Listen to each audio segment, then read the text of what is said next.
जिसमें इस समय पूरे देश की चिंता है, ऐसे महत्वपूर्ण विषय पे मुझे अपनी बात कहने का मौका दिया।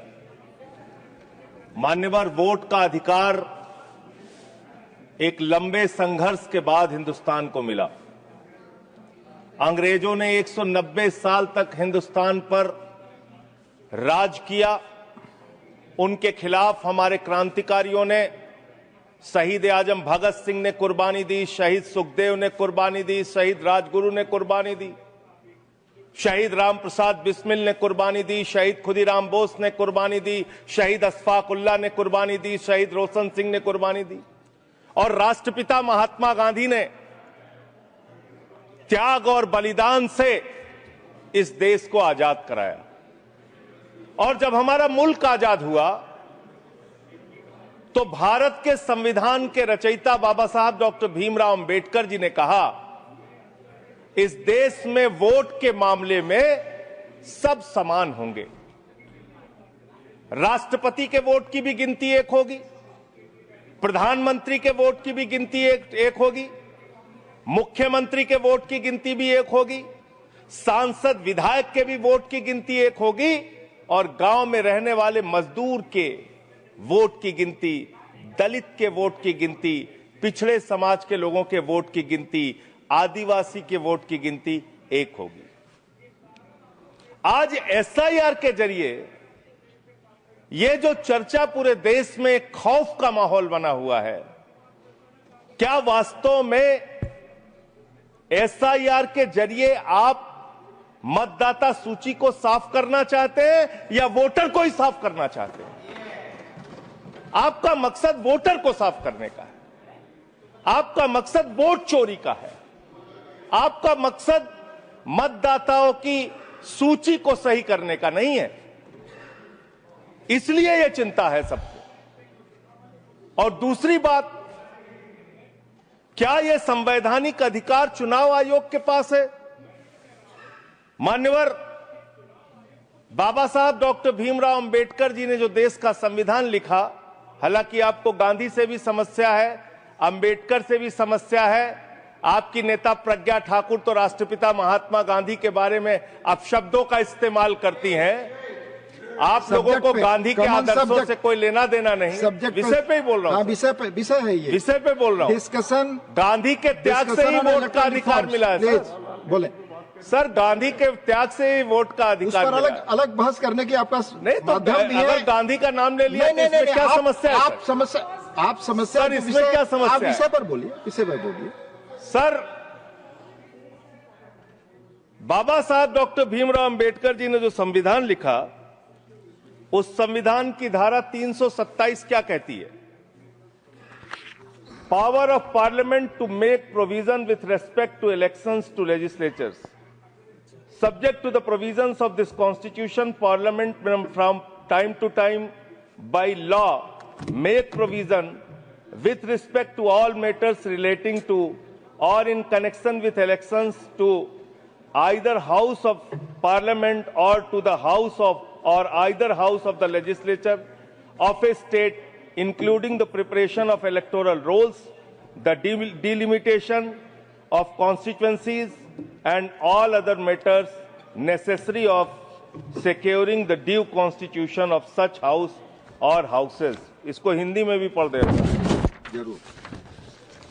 भारत के संविधान की धारा 327 कहती है, इस संविधान के प्रावधानों के अधीन रहते हुए संसद समय समय पर विधि द्वारा संसद के किसी भी सदन या किसी राज्य के विधानमंडल के सदन या किसी सदन के चुनाव से संबंधित सभी मामलों के संबंध में प्रावधान कर सकती है, जिसमें मतदाता सूची तैयार करना, निर्वाचन क्षेत्रों का परिसीमन करना और ऐसे सदन या सदनों के विधिवत गठन को सुनिश्चित करने के लिए आवश्यक अन्य सभी मामले शामिल हैं।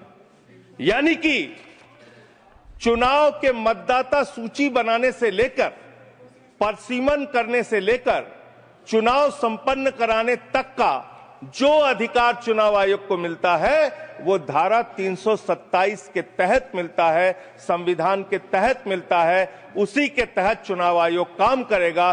चुनाव आयोग कोई राजनीतिक पार्टी नहीं है, उसको चुनाव नहीं लड़ना है। चुनाव लड़ना है राजनीतिक पार्टियों को। राजनीतिक पार्टियां बैठती हैं पार्लियामेंट में और संविधान के मुताबिक जो 327 के तहत पावर चुनाव आयोग को दी जाएगी, उसी के तहत चुनाव संपन्न होगा। अब आगे आ जाइए सर। अब लोक प्रतिनिधित्व कानून 1950 क्या कहता है, जिसमें मतदाता सूची का जिक्र है। इसमें साफ तौर पे लिखा हुआ है, इसकी धारा 20 उपधारा 3 में अंतर्विष्ट किसी बात के होते हुए भी निर्वाचन आयोग किसी भी निर्वाचन क्षेत्र या निर्वाचन क्षेत्र के भाग के लिए निर्वाचक नामावली में ऐसी रीति में जिसे वह ठीक समझे विशेष पुनरीक्षण के लिए निर्देश उन कारणों से जो अवलिखित किए जाएंगे किसी भी समय दे सकेगा। कारण अवलिखित किए जाएंगे, ये साफ तौर पे यहां लिखा हुआ है। एसआईआर आप क्यों करा रहे हैं, ये कारण आपको देश को बताना पड़ेगा, ये कारण आपको देश के सामने रखना पड़ेगा। ऐसे नहीं कि हम तुगलक हो गए हैं, हमारे दिमाग में सनक आ गई है, हम पूरे देश में एसआईआर कराएंगे। संसदीय शब्दों का ही इस्तेमाल करिए। शब्दों का नहीं सर, प्लीज सर इसमें क्या गलत मैं कह रहा हूं? क्या तुगलकी फरमान जारी करके एसआईआर कराया जा सकता है? पॉइंट ऑफ ऑर्डर क्या है? पॉइंट ऑफ ऑर्डर किस रूल के तहत? 238 सर। हाँ बोलिए। Clause 5, reflect upon the conduct of persons in high authority unless the discussion is based on a substantive motion. I have already intervened. Please take your seat. हाँ माननीय संजय जी बोलिए आप।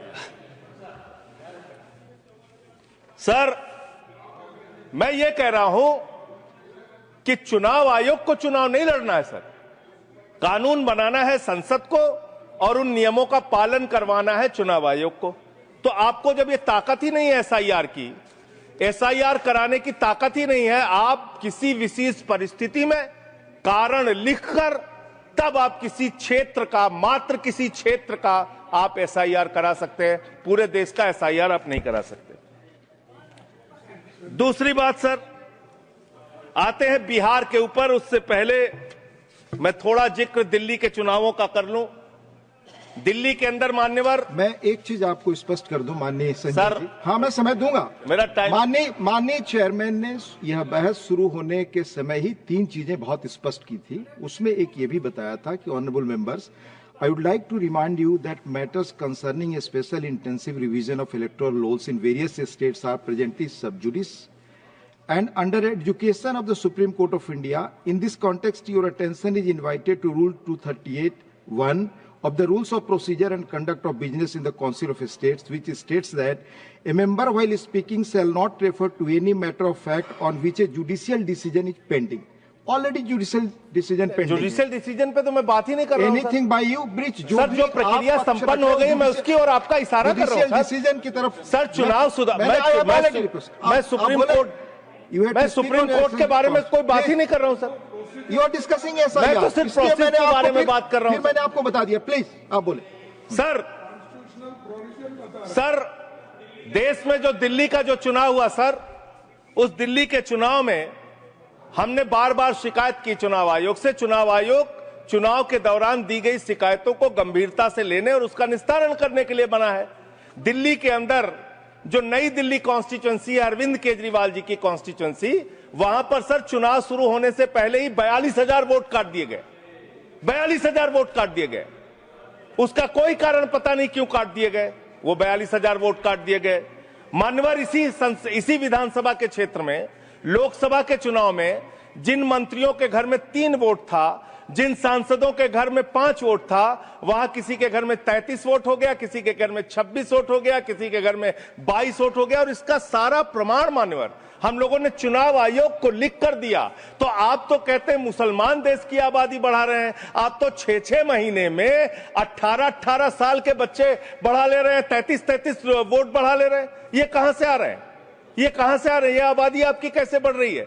दिल्ली में पूरी तरीके से आपने चुनाव का घपला किया, जिसका हम लोगों ने लिखित शिकायत दी थी। एक ही भारतीय जनता पार्टी के पदाधिकारी ने 11,000 वोट कटवाने के लिए शाहदरा में एप्लीकेशन दी थी। 24 बीजेपी के कार्यकर्ताओं ने 4800 वोट कटवाने की एप्लीकेशन जनकपुरी में। सर चुनाव की गड़बड़ी, सर हमने सर चुनाव की गड़बड़ी, क्या सर चुनाव की गड़बड़ी पे हम नहीं बोल सकते? सर फिर हमारा टाइम जा रहा है, सर फिर हमारा टाइम जा रहा है। स्पीक ऑन द सब्जेक्ट, आपका समय जा रहा है क्योंकि आप विषय से बाहर बोल रहे हैं। सर आप बताइए, चुनाव की गड़बड़ी पे मैं नहीं बोल सकता। सर मैं आपसे विनम्रतापूर्वक पूछना चाहता हूं, क्या चुनाव की गड़बड़ी पे मैं नहीं बोल सकता? आप चुनाव में हो रही गड़बड़ियों पे नहीं बोल सकता। इलेक्शन रिफॉर्म्स के पक्ष और विपक्ष में हम इलेक्शन रिफॉर्म्स कैसे होगा जब गड़बड़ियां नहीं बताएंगे? सर उन चीजों के बारे में जब गड़बड़ियां बताएंगे नहीं तो रिफॉर्म्स कैसे होगा? संसद में उठा चुके हैं जिन चीजों को। सर मैं आपसे हाथ जोड़कर पूछना चाहता हूं, एक सेकंड प्लीज। सर मैं आपसे विनम्रतापूर्वक पूछना चाहता हूं, चुनाव की गड़बड़ियों के बारे में अगर सदन को आपको नहीं बताऊंगा सर, तो उसका रिफॉर्म्स कैसे होगा? तो दिल्ली में अगर एक गड़बड़ी हुई है, जरूर आप बोले, ये आपका अधिकार है, पर स्पेसिफिक जो उदाहरण दे रहे हैं उसके बारे में पहले आप उठा चुके हो, अमान्य हो चुकी है चीजें। प्लीज नहीं सर, नहीं सर, नहीं सर, आप सर आपका समय जा रहा है, please come on the subject. Delhi के अंदर बड़े पैमाने पर वोट काटे गए और चुनाव में खुलेआम गड़बड़ियां की गई। अब बात करते हैं बिहार में। सर बिहार में आपने अचानक कहा पूरे राज्य का SIR होगा। SIR आपने कराया, करीब 65 लाख वोट काट दिए वहां पे। और मान्यवर, मैं आपके सामने कुछ विधानसभाओं की सूची पढ़ना चाहूंगा। मोतिहारी में 54,000 वोट काट दिया, बीजेपी 13,000 वोट से जीती। गोपालगंज में 66,000 वोट काट दिया, बीजेपी 28,000 वोट से जीती। संजय जी बरौली में 46,000 वोट काट दिया, बीजेपी 12,000 वोट से जीती। अनमोल में 37,000 वोट काट दिया, बीजेपी। ये सारी चीजें सुप्रीम कोर्ट में नहीं जाएगी रिकॉर्ड पे। प्लीज सर ये गड़बड़ी पे बात हो रही है। गड़बड़ी क्यों? समय चला जा रहा है, सुप्रीम कोर्ट के पास है। सर मेरा टाइम जा रहा है। सर विषय पर बोलिए। सर विषय पर बोल रहा हूँ सर। नहीं विषय पर नहीं बोल रहे हैं। विषय ऐसे तो फिर बात नहीं हो पाएगी। नो ठीक है सर, ऐसे बात नहीं हो पाएगी। आप हमारा टाइम खराब कर रहे हैं। विषय पर बोलिए। नहीं मेरा सारा समय चला जा रहा है सर। आप विषय पर बोलिए। जो चीज सब जुडिस है उसके बारे में honourable chairman has made it clear. Please. Election में ऐसे गड़बड़ियां होते हैं, उसको क्या करना चाहिए ये बता रहे हैं। ये सारे कंप्लेन माननीय LOP सुप्रीम कोर्ट के पास है। ये सब जुडिस मामला है, इस पर मैं अलाउ नहीं करूंगा। ऑलरेडी चेयरमैन ने कह दिया। माननीय संजय सिंह, आपका समय जा रहा है। आप माननीय सर, आप बोलने ही नहीं दे रहे हैं, फिर ऐसे बोलने नहीं दे रहे हैं। आप कानून सर चुनाव की गड़बड़ियों के बारे में नहीं बोलेंगे? आप संवैधानिक मर्यादाओं, चुनाव की गड़बड़ियों के बारे में नहीं बोलेंगे? चेयर पर आरोप करेंगे, ये आपको फ्रीडम है।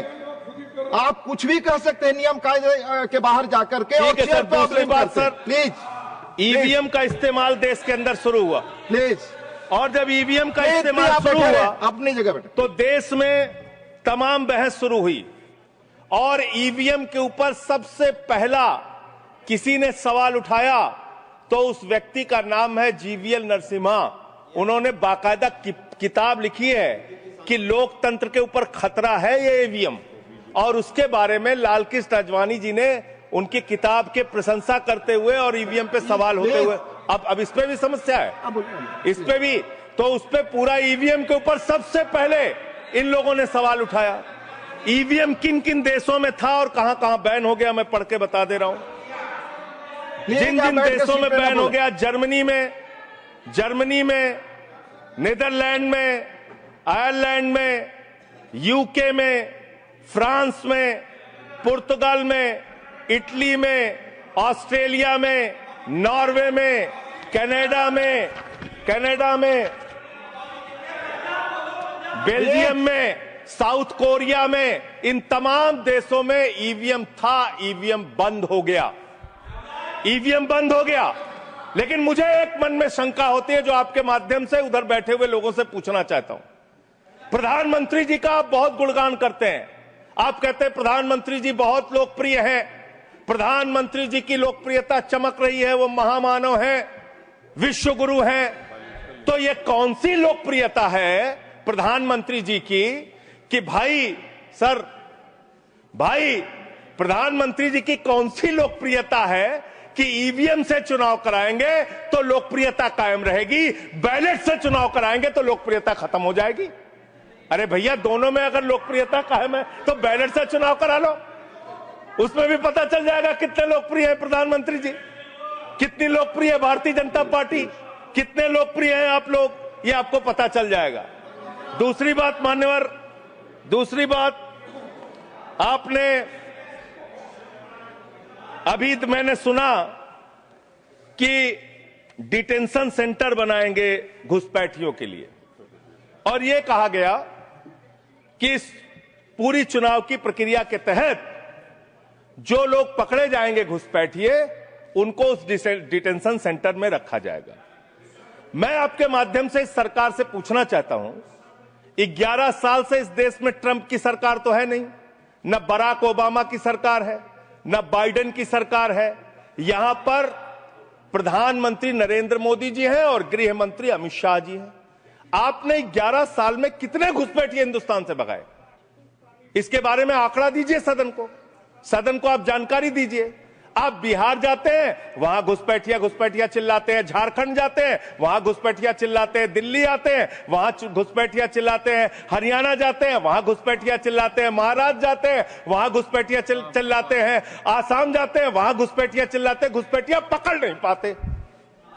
यह कौन सा घुसपैठिया है? जहां पर चुनाव होगा वहां आपको घुसपैठिया मिल जाते हैं, आप पूरा चुनाव उसके ऊपर करते हैं। कितने घुसपैठिया बिहार में मिले, इसको बताइए, देश को, इस सदन में बताइए। मैं आपको बताना चाहता हूं मान्यवर, मात्र 315 वहां पर विदेशी नागरिक मिले, जिसमें 78 मुसलमान थे, बाकी नेपाल के हिंदू थे। उसको आप इसलिए आंकड़ा नहीं जारी कर रहे हैं। 65 लाख में सिर्फ 315 मिले, आपकी छाती पे तो सांप लौटने लगा, आपको तो मजा आया नहीं। आप डिटेंशन सेंटर बना रहे हैं उत्तर प्रदेश में। डिटेंशन सेंटर का पता है आपको? कानून, अंतर्राष्ट्रीय नियम। आपको स्कूल बनाने के लिए पैसा नहीं है, आपको अस्पताल बनाने के लिए पैसा नहीं है, मिड डे मील में आप बच्चों को नमक रोटी खिला रहे हैं, नौजवानों को रोजगार देने के लिए आपके पैसा नहीं है, खाद की बोरी देने के लिए पैसा नहीं है। आप कह रहे हैं आप अपनी सनक को पूरा करने के लिए डिटेंशन सेंटर बनाएंगे, जहां पे घुसपैठियों को रखेंगे, उनको फ्री बिजली, फ्री पानी, फ्री एजुकेशन, रहने का घर, सड़क, सब आप अपने पैसे से देंगे, देश की जनता के पैसे से देंगे।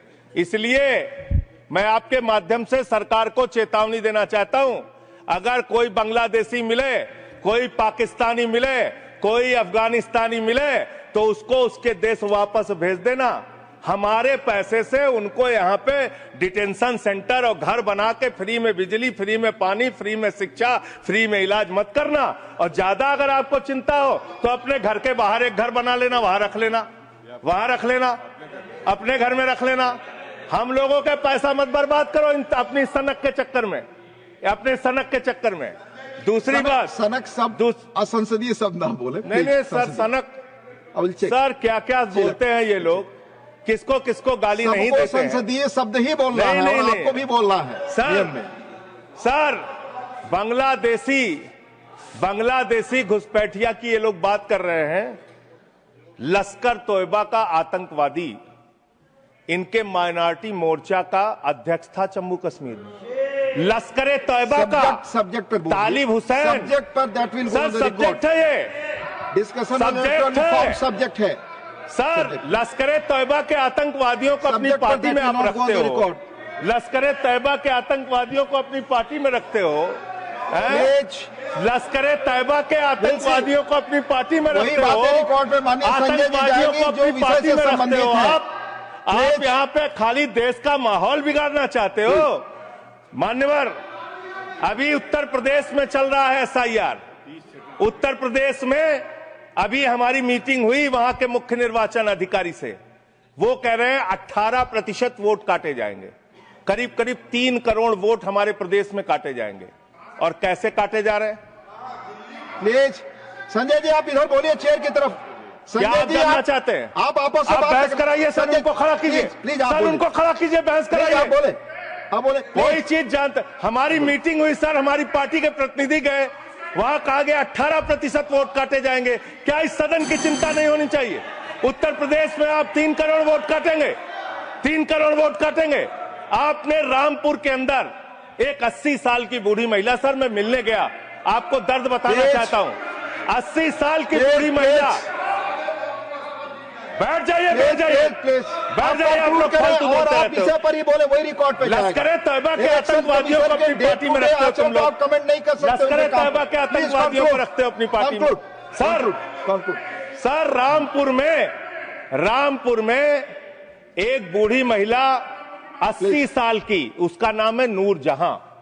सदन को उसकी चिंता सुननी चाहिए। उसने अपने 2 बेटे जो कुवैत में रहते हैं उनका फॉर्म भर दिया। उस 80 साल की बूढ़ी महिला नूर जहां के ऊपर मुकदमा हो गया सर, जबकि चुनाव आयोग का नियम कहता है कि अगर कोई आपका हिंदुस्तानी बच्चा विदेश में रहता है, उसका भी मतदाता हिंदुस्तान में वो बन सकता है। मां ने फॉर्म भरा, आपने दर्ज कर दिया। धन्यवाद संजय जी। अरे सर, हमारी पार्टी में से, अरे हमारी पार्टी में से 1 आध मिनट ले लीजिए। ऑलरेडी मैंने मेरे पार्टी का समय है, 1 मिनट अधिक दिया। सर मैं दल का नेता हूं, मेरे पास अधिक दिया। सर मैं पार्टी का नेता हूं, मेरे पास टाइम है। ऑलरेडी 1 मिनट अधिक दिया। टाइम है सर, आपने लिखकर पहले नहीं दिलवाया। तो हम टाइम हमारे में से काट लीजिएगा, हमारे में से टाइम काट लीजिएगा। आप जल्दी बोलिए। 1 मिनट मुझे और दीजिए। आप 1 मिनट में कंक्लूड। सर मैं अंत में यही कहना चाहता हूं, आपके इस जोर दबाव के चक्कर में हिंदुस्तान के 35 बीएलओ अब तक अपनी जान गंवा चुके हैं। ये सदन, अरे कहां मंत्री जी, आपको कैसे पता चलेगा? इस सदन को श्रद्धांजलि देना चाहिए। उन 35 लोगों की हत्या की है आप लोगों ने। सर सेक्रेटरी जनरल, उन बीएलओ की हत्या के जिम्मेदार ये लोग हैं। सर धन्यवाद। Nothing is going on record. Please आपका समय ओवर हो गया।